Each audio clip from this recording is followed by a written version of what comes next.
Yeah, the obviously gold's been going up. It's up well over 200%, more like 250% just in recent months. And you go back over longer time frames, it's a lot higher than that. We're in a major gold bull market. The point I make is that this is going to continue, and a lot of investors ask me, say, "Well, hey Jim, you said buy gold when it was 1,500. It's 3,700, kind of teasing."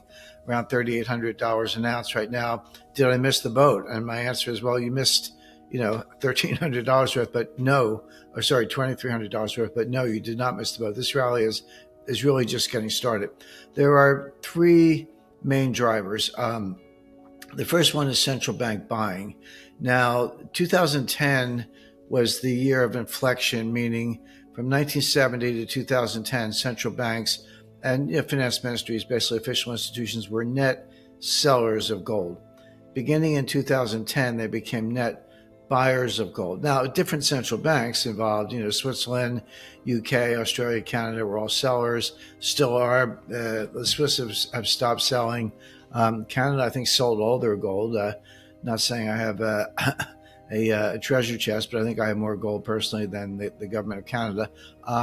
So those some of those countries are still sellers, or at least they've kind of dialed it down to zero.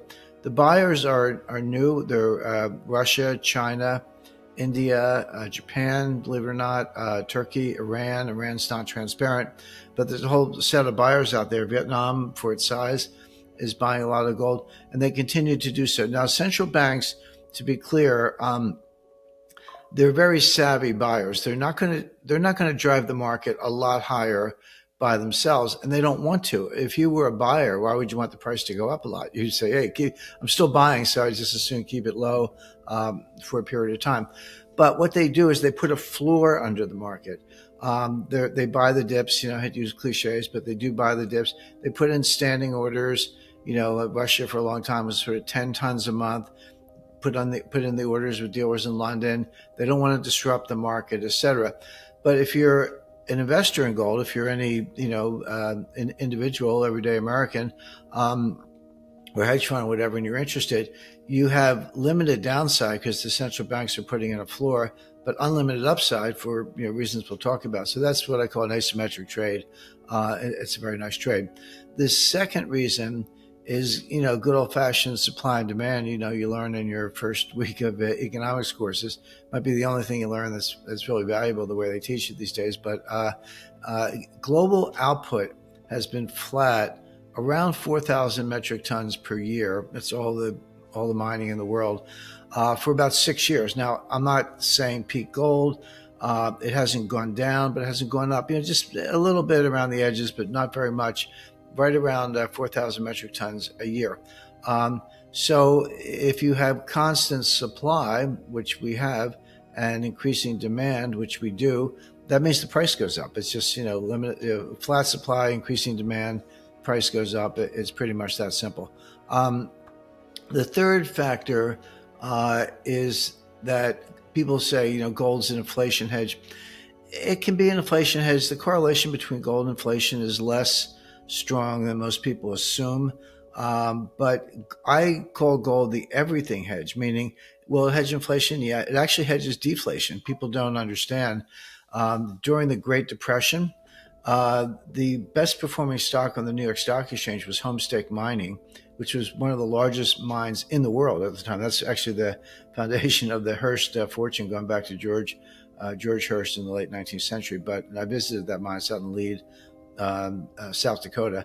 It's an open pit mine and an underground mine. They're not producing now. They produced up until around the year 2000, but certainly in the 1930s, one of the largest gold mines in the world. That stock went up at a time when the Dow Jones Industrial Index fell 82%. From October 1929 to June 1932, which was the bottom. Almost 3 years, the stock market fell over 80%, but Homestake Mining went up, and it was the best performing stock on the New York Stock Exchange. Gold itself went up 75% during the Great Depression. It went from $20.67 an ounce to $35 an ounce, which measured in dollars, that's a increase during the greatest sustained period of deflation in the U.S. history.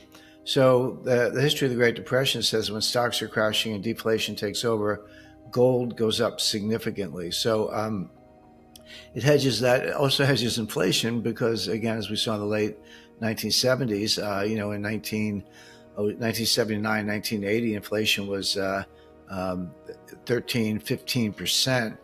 U.S. Treasury notes were yielding, 10-year maturity was yielding 15%. You could have bought a 10-year Treasury note that would pay you 15% a year for the next 10 years.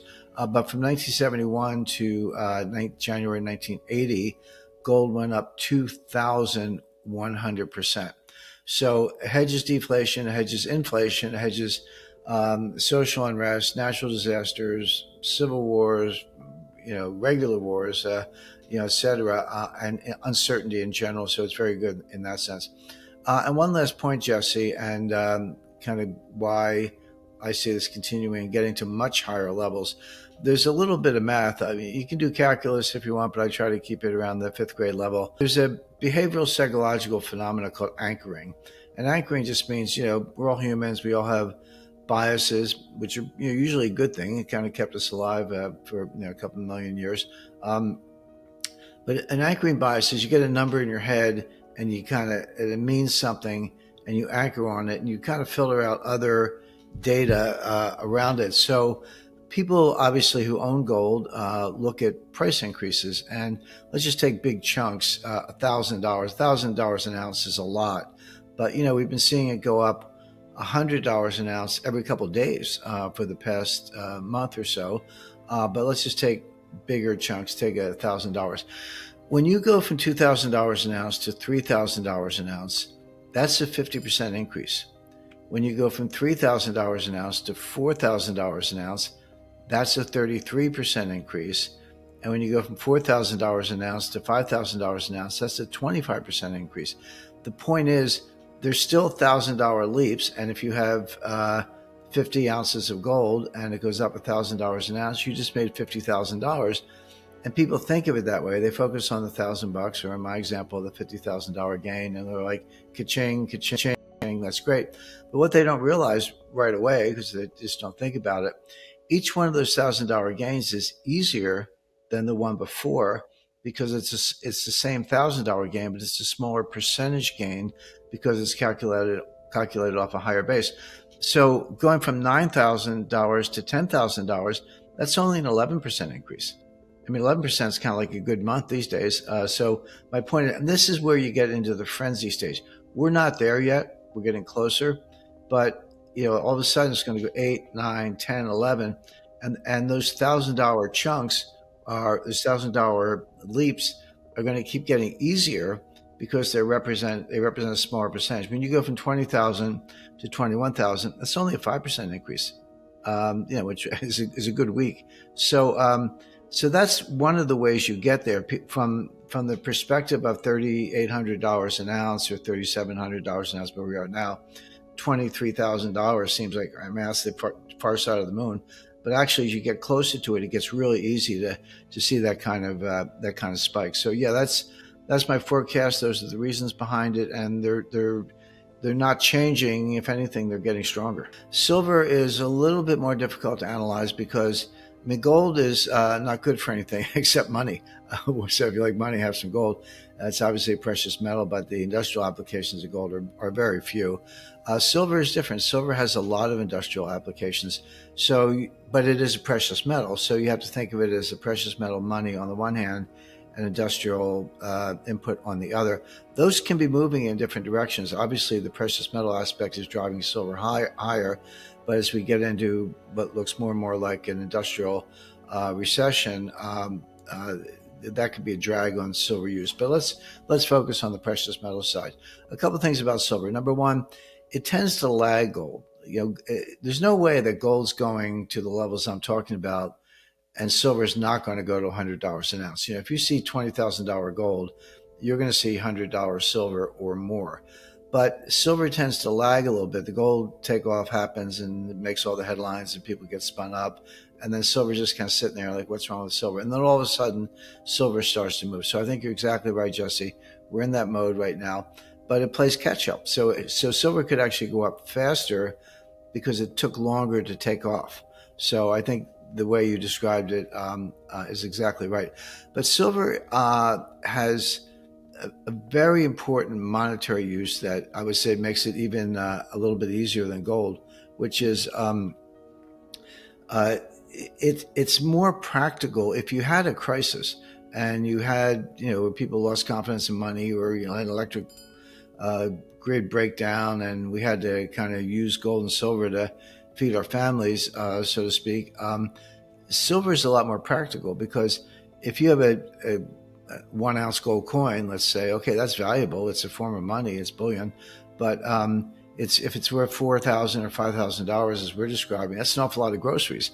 If you want to go out and get food for your family, a silver ounce or 5 silver ounces, which today would be $200, that's about the right amount of money to go shopping, in other words. So I recommend people have what's called a monster box. A monster box comes from the U.S. Treasury. It's the U.S. Mint, but of course the U.S. Mint is regulated by the U.S. Treasury. It's Treasury green, has a compression strap in it. Inside, in sleeves, plastic containers, are 500 1-ounce American silver eagles. They're pure silver, no alloy, beautiful design. But the point is, with 500 of them, that could be walking around money, as we say in Philadelphia. That could be spending money to feed your family, whereas gold will preserve value. By all means, have gold, very valuable form of property, but gold could almost be too expensive in terms of trying to spend it on the street. But silver, when I was a kid, even a young adult, we had silver dollars were common. At least be on your 21st birthday, some aunt or uncle would give you 21 silver dollars. It cost $21. Today that would be $800 worth of silver or more. As silver's taking off, it's lagging gold, but it's going to catch up. It's going to do very well, and it's also a very practical metal to have for basically spending purposes.